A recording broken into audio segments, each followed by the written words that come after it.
Você sabia que a diferença entre a molécula que te dá energia no café da manhã e a que está no seu DNA é apenas o formato dessa cadeia? Vamos entender como desenvolver a arquitetura dessa molécula e desenhar qualquer coisa sobre o carbono?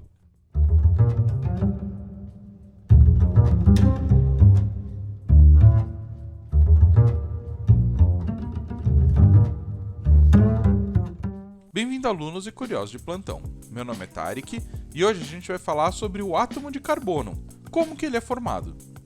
Antes de classificar a cadeia, temos de entender o papel de cada átomo nela.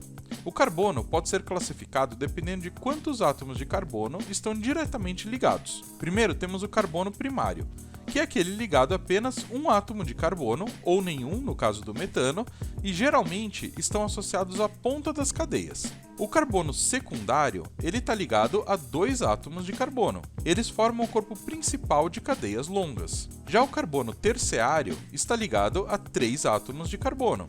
Ele marca um ponto de ramificação em uma cadeia. E o carbono quaternário, que é o mais raro, ele é ligado a quatro átomos de carbono. Ele forma um cruzamento denso, e a gente vai entender melhor o que é isso daqui para frente. Saber classificar é crucial para a nomenclatura e para entender a reatividade, pois a força da ligação pode variar levemente dependendo da vizinhança que ele tem. Agora vamos para a parte mais importante, que é classificar as cadeias.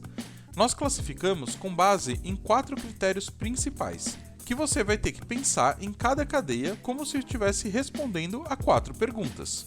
O critério 1, a classificação quanto à disposição, aberta ou fechada. Se for aberta, são cadeias que possuem duas extremidades livres sem forçar nenhum ciclo. A maioria dos hidrocarbonetos simples, como gases de propano do fogão, tem essas cadeias. Já a cadeia fechada, que é chamada de cíclica, são aquelas em que os átomos de carbono se ligam formando uma cadeia com anéis ou ciclos. E aqui pode ter uma subdivisão.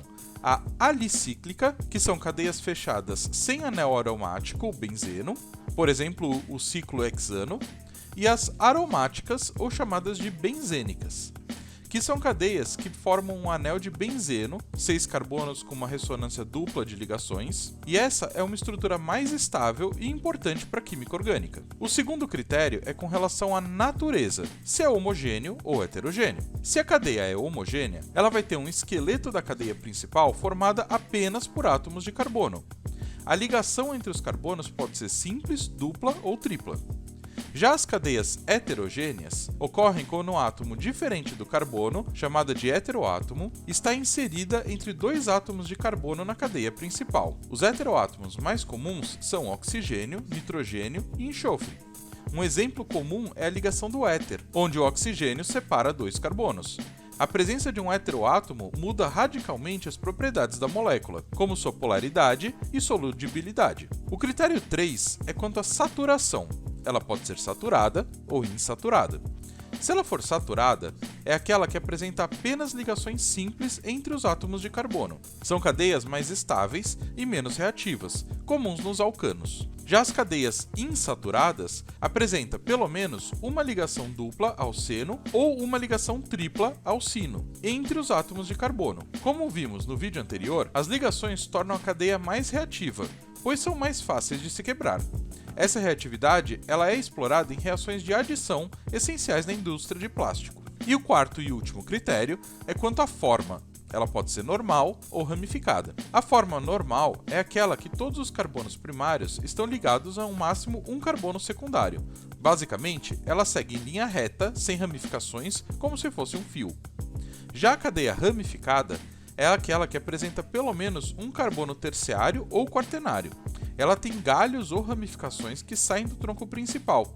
As ramificações são essenciais para criar isômeros, que são moléculas com a mesma forma, mas estruturas diferentes, e que a gente vai estudar em uma outra aula. E considerando todos esses critérios, a gente precisa entender como que é a fórmula estrutural delas. Existe a forma estrutural plana, que mostra os átomos e todas as ligações, e ela é ótima para começar, mas ela é longa e complexa de se desenhar. Existe a fórmula condensada, que simplifica esse desenho agrupando os hidrogênios junto aos carbonos.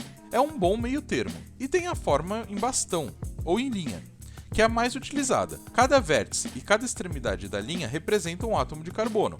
Hidrogênios ligados a esse carbono são omitidos, mas subentendidos para compreender a tetravalência. Se o carbono não tiver nenhuma escrita O, N, Cl, o restante das 4 ligações é completada com hidrogênios. Assim, fica mais fácil de escrever ela. E para a gente fechar tudo e entender tudo que a gente falou, nós precisamos saber que, classificar uma cadeia, você vai precisar responder a 4 perguntas. Ela é aberta ou fechada, homogênea ou heterogênea, saturada ou insaturada e normal ou ramificada. Dominando esses 4 critérios, a gente precisa saber como que ela está escrita, de uma forma estrutural plana, condensada ou até mesmo, e mais comumente, a forma de bastão. E a gente ainda vai ver como é que está essa parte de nomenclatura, de hidrocarboneto. A gente vai ter ainda um monte de aula sobre isso. Então, se você gostou, não se esquece de assistir todos os vídeos do canal, assinar e ativar o sininho, e a gente se vê na semana que vem aqui no canal. Muito obrigado!